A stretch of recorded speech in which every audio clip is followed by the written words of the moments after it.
لە ماوەی ڕۆژانی پشووی جەژنی ڕەمەزانی پیرۆز کۆی گشتی ئەو ڕووداوانەی کە تۆمار کراون بریتە لە 48 ڕووداوی جۆرا و جۆر.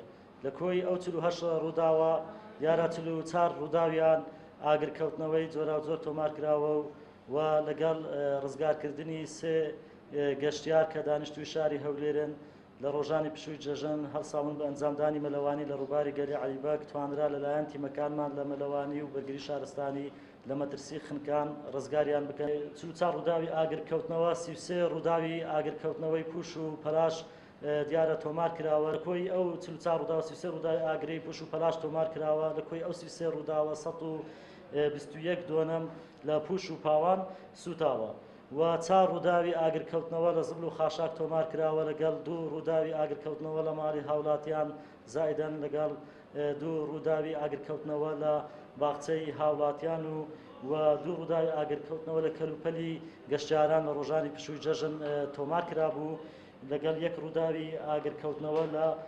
نانەوەخانەیەک تۆمار کرابوو زائیدەن لەگەڵ 4 ڕووداوی ئاگرکەوتنەوە لە زبل و خاشاک.